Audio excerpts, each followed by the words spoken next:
Welcome to Team 4's Multimedia presentation by Kimberly Curry, Jaya Felder, Madeline Roebuck, and Danielle Williams. Our problem statement is, Mr. Burns and the other social studies teachers at Gulf Coast High School do not have effective planning and teaching strategies to address the language and literacy needs of the English language learners and other diverse student groups. By using the educational philosophies of constructivism and multicultural education and the approaches of academic language development and creativity, the faculty will effectively be able to plan and become knowledgeable in addressing the language and literacy needs of the English language learners and other diverse student groups attending the school. The content areas we chose to use for this research review is constructivism, multicultural education, academic language, and creativity. What is constructivism? Constructivism is a philosophy of learning in which learners are active in constructing their own knowledge while being guided through social interactions in the learning process. A way that the administrators and teachers can facilitate and meet students' unique language and literacy needs is through a constructivist approach. Research explains that learners become independent and driven when the constructivist perspective is correctly taught. Constructivism and the case study. From early on in the course, Mr. Burns and the social studies teachers realized how much their students were struggling to read. For example, in the case, it explains that some of the 9th grade students have reading levels as low as 3rd grade.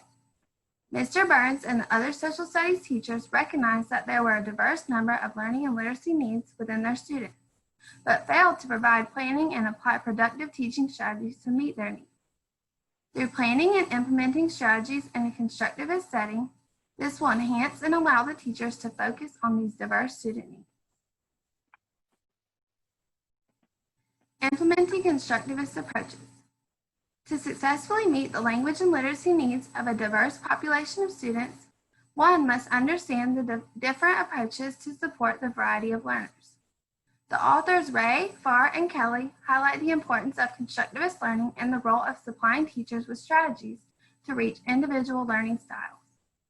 In Shaw's article, Effective Social Constructivist Approach to Learning for Social Studies Classroom, he explains, according to Edinger, social studies needs to use a variety of methods and procedures to assist each pupil to achieve as optimally as possible.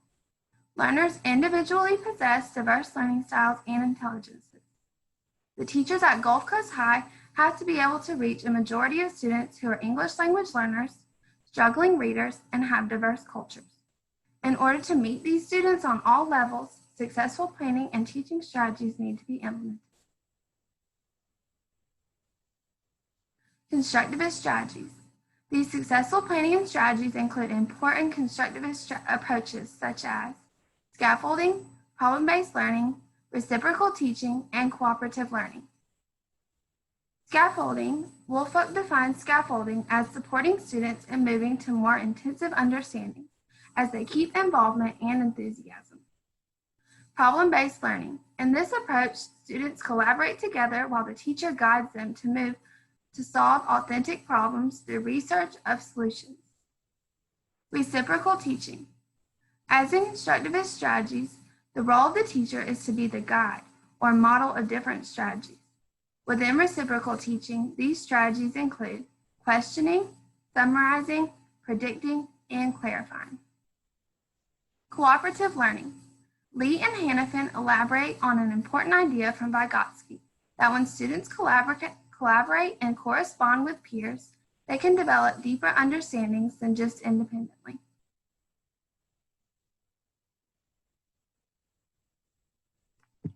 Multicultural education and a case study.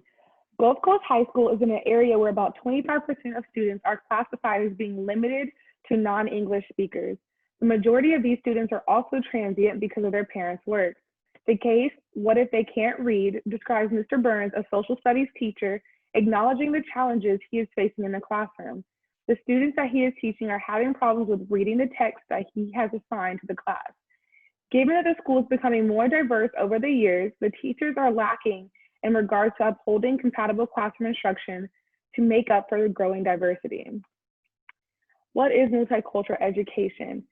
Multicultural education is a philosophy that is used as a whole school reform, but it can be used within the classroom. Transitioning a classroom to have a culturally comprehensive outlook rejects all forms of discrimination while it supports all diverse students. Multicultural education is a process of comprehensive school reform and basic education for all students. It challenges and rejects racism and other forms of discrimination in schools and society and accepts and affirms the pluralism, ethnic, racial, linguistic, religious, economic, and gender, among others, that students, their communities, and their teachers reflect. Shifting to a multicultural education classroom. Adapting to the demands of a multicultural education classroom is a big challenge. Barbara Allison and Marsha Rim, in their article, Teaching Strategies for Diverse Learners in FCS Classrooms, acknowledge that the demands for teachers to be well prepared and knowledgeable about the diverse student population is ever growing in today's classrooms. Typically, early elementary school pedagogical approach is to teach students how to read. But once they reach third grade and beyond, their approach switches from how to read to reading for information. If Mr. Burns and the rest of the social studies department have a thorough understanding of how to transform their classroom to one that supports diverse learners, then their planning and teaching strategies will support and improve the language literacy development of the diverse learners in their classes. Academic language and the case study. The reading comprehension and vocabulary scores collected from Mr. Burns' fifth period class shows that multiple students are significantly below the ninth grade reading level. Mr. Byrne also saw limited progress with his students after using the study guides he created based on the information he received from attending the reading and the content areas workshop. With this information, a claim can be made that some of the students at Gulf Coast High School struggle to comprehend academic language. Mr. Burns and the other social studies teachers also do not have an adequate plan and techniques in place to teach academic language to students, especially to those who are English language learners. What is academic language? The basic communication skills involves children's ability to initiate conversations, utilize vocabulary and sentences in the correct context, and understanding and using figurative language. Academic language is the entire range of language used in elementary and secondary schools and universities, which includes having fluency in reading and writing, understanding grammar and syntax, knowing specialized vocabulary, etc. As students work to become proficient in second language, such as English, they must acquire not only basic communication skills, but academic language as well. Academic language is an imperative attribute for children to possess when developing literacy skills. English language learners often develop academic language through settings and personal experiences that are typically out of context, such as reading a historical text or discussing the angles of a building. Unfortunately, teachers sometimes assume that because English language learners have acquired basic interpersonal communication skills, that they also have developed the complexity of academic language. Academic language and the solution. Although academic language has been linked to student success in various subject areas, not all teachers clearly understand the meaning behind the term and how to effectively implement the skill into their daily instruction. This situation is evident for Mr. Burns, who admitted to not feeling qualified to teach reading to his students since his degree is in history. He has also only taken one reading course in college before beginning his career in education. Due to teachers' different proficiency levels regarding academic language strategies, it is vital that teachers' prior knowledge, understanding, and desires are taken into account to assist them into their integration of academic language. Although Mr. Burns attempts to address the needs of his struggling readers through the use of the study guides, he fails to consider the use of academic language and the benefits it can have when teaching his more diverse students, such as the English language learners in his class. If Mr. Burns and the other social studies teachers had a deeper understanding of the grammar, vocabulary, and organization within the historical text, they would have been able to create study guides that scaffold the material in such a way that would support and improve the literacy development of the English language learners and the other diverse students in their classes. What is creativity? Creativity is the ability to connect constructivism, multicultural education, academic language, and other philosophies and approaches to academic content areas. Creativity can be an extremely abstract concept.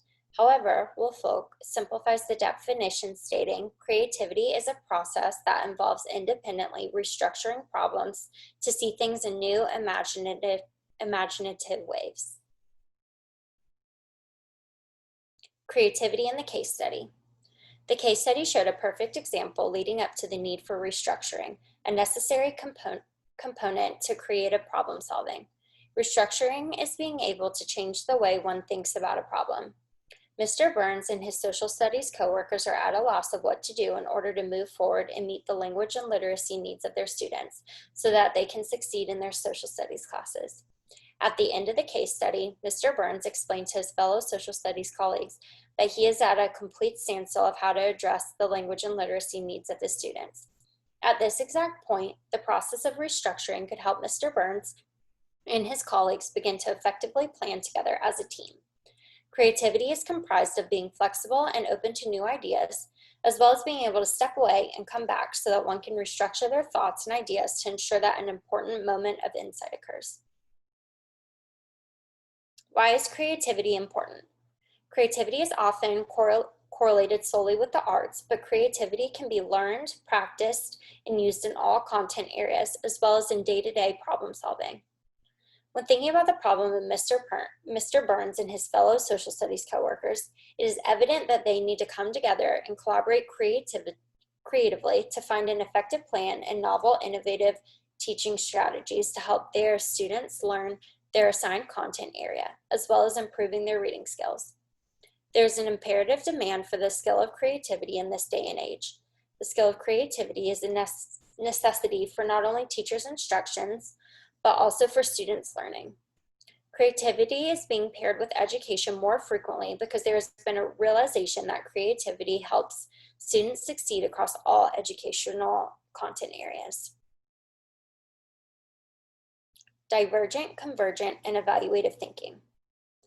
When faced with a problem within the classroom, staff members should use divergent, convergent, and evaluative thinking, all creativity relevant skills to come up with the best solution.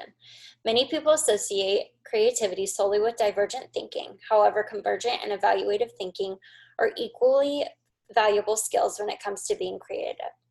Divergent thinking is the creative skill of being able to think of a variety of possible answers to a question or problem. Similar to G.P. Guilford's beliefs, Woolfolk associates divergent thinking with three facets: originality, fluency, and flexibility. Convergent thinking is the creative skill of being able to choose the best single answer to a question or problem.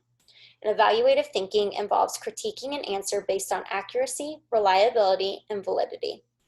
Mr. Burns and the fellow social studies teachers should come together to collaborate, starting by using divergent thinking to create an effective plan and teaching strategies for the language and literacy needs of their diverse student body. They may start this process by brainstorming or throwing out a list of ideas prior to assessing the weight of each of those ideas as a group in order to solve a problem or answer a question. Once they have produced a variety of potential solutions to their problems, they can continue to use convergent and evaluative thinking.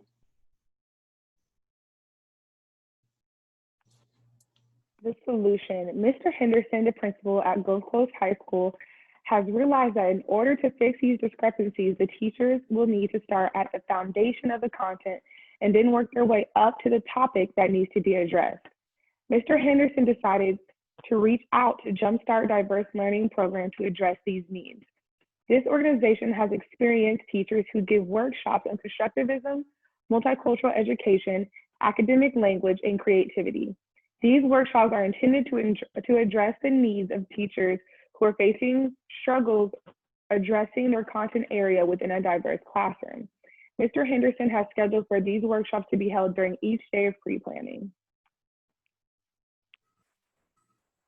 Constructivism Workshop Day 1. Research highlights the importance of constructivist strategies and styles to effectively promote student learning throughout diverse learners. Day 1 of this week-long professional development session will be led by the Constructivist Method Specialist from Jumpstart Learning Diverse Learning Program. Constructivism Session Agenda. The opening will include the introduction, a method of constructivism, and the emphasis of instruction being student-led.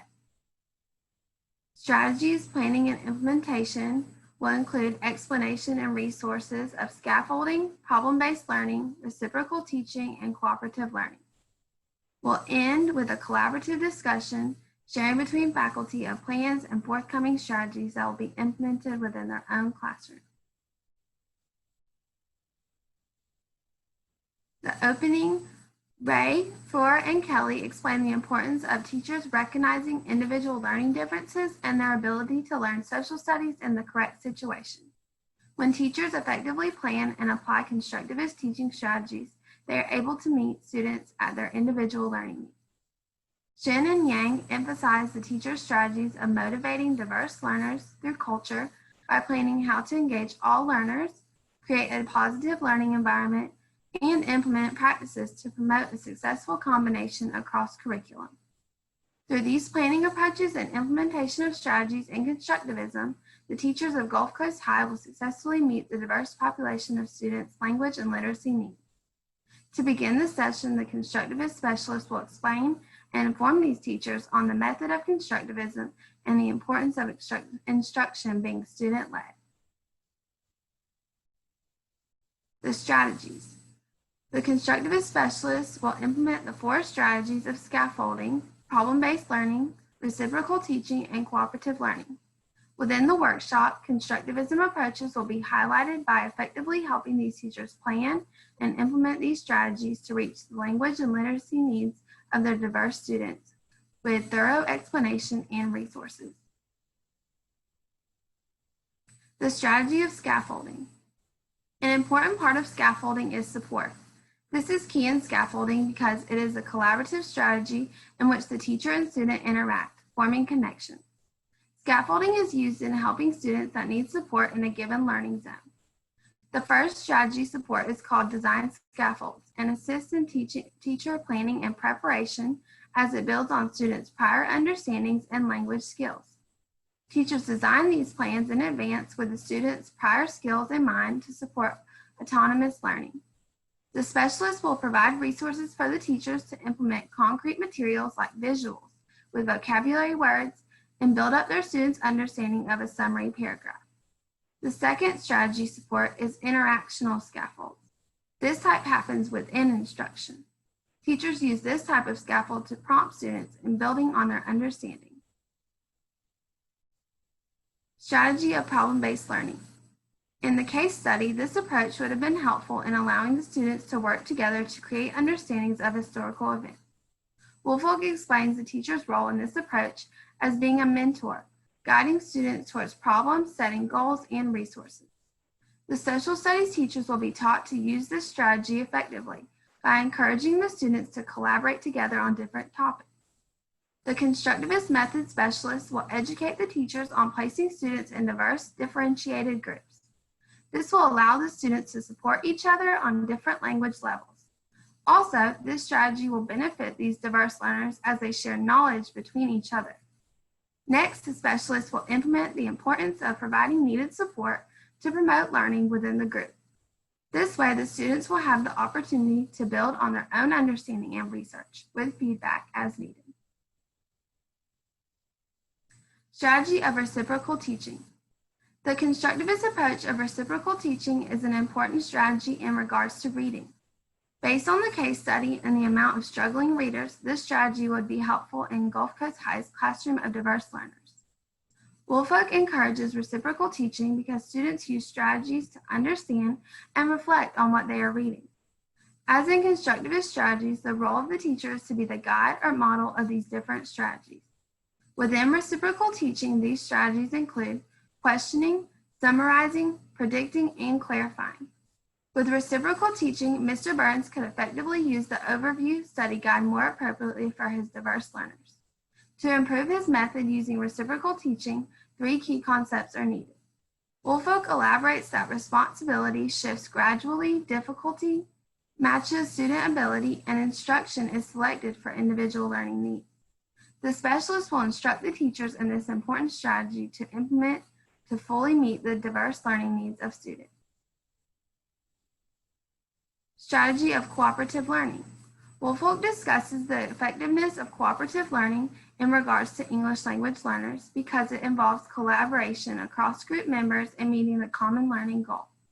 This will be a helpful strategy for the teachers at Gulf Coast High School because of their percentage of English language learners, as well as students struggling with reading. For teachers to incorporate this approach effectively, students must be taught how to function in groups and monitored throughout tasks. The constructivist method specialist will educate the teachers on correctly constructing and facilitating students within groups. Wachera and Mabura emphasize reaching the diverse needs of students through teaching approaches that incorporate collaborative learning while constructing knowledge of the content. To close the constructivism workshop, Gulf Coast High School's diverse population of students includes unique language and literacy needs. As the population of students includes English language learners with various abilities from limited English speaking to non-English speaking and poor literacy abilities. The administrator and teachers of the school participating in this appropriate training to plan and use strategies within constructivist approaches will promote learning across the curriculum while attending to the diverse student abilities. Research highlights the importance of constructivist strategies and styles to effectively promote student learning throughout diverse learners. The specialist will end the session by having a collaborative discussion on important highlights from the session, promoting sharing between the faculty of their plans and forthcoming strategies that will be implemented within their own classrooms. Day 2 is a multicultural education workshop. This workshop is to understand the social organization of the school is an essential task to make teaching and learning in tune with the social structures that the students exhibit. Lisa Delpit suggests that teaching foundational skills like reading, writing, and thinking through rigorous content that is also connected to students' culture is the key to effective instruction. When teaching a diverse group, the focus needs to be on inclusivity. Alon Hassim et al. Offers another perspective in their article, Strategizing Inclusivity in Teaching Diverse Learners in Higher Education. Inclusivity for English language learners.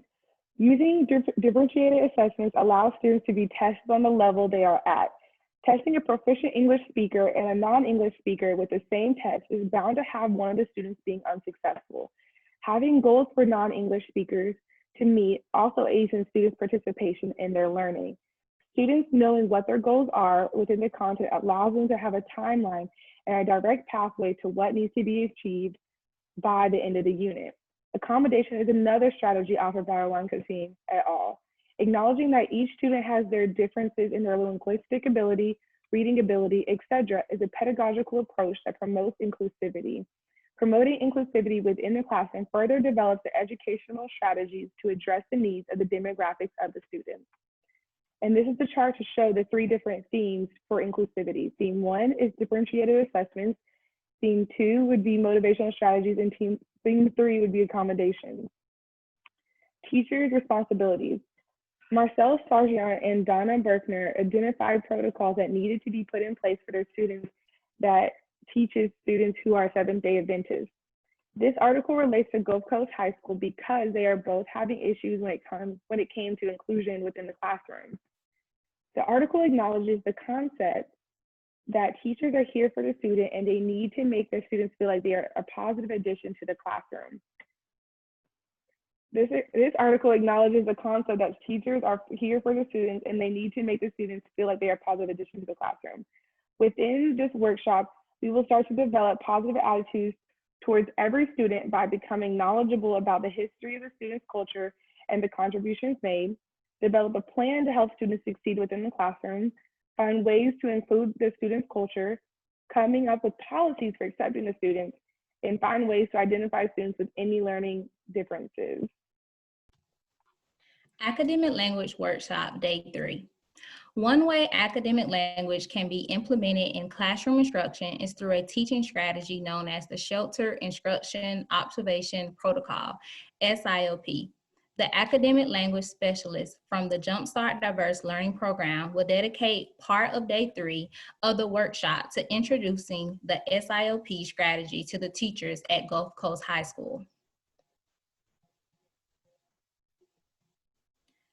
The SIOP strategy allows teachers to teach concepts within their subject matter and focus on growing and strengthening students' English language skills simultaneously. When content area teachers use this model to guide their instruction, they often see significant improvements with language development, literacy, and proficiency within their content area. The Shelter Instructional Observation Protocol strategy has 8 components. Those 8 components are lesson preparation, building background knowledge, comprehensible input, strategy, review and evaluation, practices and application, lesson delivery, and interactions. In a study conducted by He, Journal, and Faircloth, teachers were encouraged to use students' knowledge of their native language to help them develop English vocabulary skills. The students were asked to match English vocabulary words with Spanish equivalents, identify and name Spanish words with a common origin to English content vocabulary, convert questions that were in English to Spanish before answering them in English to build further on their understanding of the vocabulary within the question. Implementing the SIOP strategy. The academic language specialist will explain to Victor and the social studies teachers how they could benefit from incorporating these strategies when introducing the study guides to English language learners. Instead of having the students repeat after them to pronounce the vocabulary words, the teachers can give the English language learners in the class the opportunity to build a more robust understanding of the meaning of the words and phrases by connecting it to their native language. The English language learners could also benefit from translating the questions in the third study guide into their native language. Visual instruction strategy. The academic language specialist will spend the second half of the workshop introducing teachers to another strategy that they can utilize to teach academic language, which is visual instruction. According to Kelly Jackson and DeClaire Cruz, utilizing visuals in instructions can be extremely beneficial for students since visual imagery is incorporated throughout various areas within the learning process. Visuals can help make new academic vocabulary more understandable for English language learners and their other diverse students in the classroom. Visual imageries can often help capture students' interest and bring forth a sense of understanding and connection to new vocabulary that the use of words alone often cannot accomplish. The academic language specialist will teach a lesson to illustrate how teachers can effectively incorporate various visual aids to help support academic language among English language learners. Some examples of the visual imageries are drawing, graphics, films, and word walls. Creativity Workshop Day 4. In the first half of the Creativity Workshop, the Creativity Specialist from Jumpstart Diverse Learning Program will be focusing on teaching the staff members how to implement the following creative teaching strategy within their classrooms. Multicultural experiences. Woolfolk explains that students can improve their creativity, which can lead to improving their knowledge in other content areas when they are exposed to learning about a variety of other cultures. When individuals are exposed to multicultural experiences, this can lead to insight or that important aha moment when the social studies material finally makes sense to them. For example, as opposed to teaching straight from their textbooks, the teachers could invite parent volunteers to share cultural experiences and artifacts from their ancestors that coincide with the standards that need to be met. In the second half of the Creativity Workshop, the Creativity Specialist will be focusing on teaching the staff members how to implement the following creative teaching strategy within their classrooms. Collaborative work groups. Ferrer and Staley explain that working collaboratively with a group can spark creativity in the classroom. When participating in collaborative work, the group members create a sense of community as they work toward a common goal and each have a designated responsibility. Teachers must be extremely meticulous when they are creating the collaborative work groups for their students, such as by pairing students that are more advanced that can help students that need more support. The end goal of these collaborative work groups is that they build self-esteem, embed a support system from leaders in the classroom, and create a positive learning environment. The creativity specialist will explain how Mr. Burns and his fellow staff members could work together with the literacy teachers to pair the students with stronger language and literacy skills with their peers who need more assistance. Collaborative planning implementation. Following the week-long workshop, Mr. Henderson is requiring Mr. Burns and his fellow coworkers to participate in weekly collaborative planning follow-up sessions. We, the specialists from the Jumpstart Diverse Learning Program, will begin by leading the collaborative planning sessions. The specialists from Jumpstart Diverse Learning Program will rotate every 2 weeks in order to give guidance to the teachers on each of their specialties. The first week, the first specialist will pick a specific strategy and have the teachers use the skill of divergent thinking to brainstorm ways they could implement this strategy within their specific classroom settings. Research shows that a significant benefit to brainstorming because when participants are withholding evaluations and critiques of the ideas they are sharing, it encourages others to share creative ideas without fear. Once the team has brainstormed, they will collaborate together using the creative skill of convergent thinking to pick a solution that they believe will work best with the activities they have planned for that week. The following week, once all the teachers have implemented the designated teaching strategy, the designated specialist will come up with a collaborative meeting guide to help the teachers through the evaluative thinking process. Some examples of questions that will be included on the guides are as follows. What positive outcomes did you see from this teaching strategy? What negative outcomes did you see from this teaching strategy? If you were to implement this strategy again, what would you change to make this a better strategy for your students' language and literacy needs? The creative skill of evaluative thinking allows the staff members to assess and critique the solution they chose based on accuracy, reliability, and validity so that they are constantly learning and adapting their strategies to benefit their students' needs. The staff members will continue this process of learning, implementing, assessing, and adapting their strategies until they begin to see their students progressing and succeeding in their language and literacy skills, as well as each of their content areas.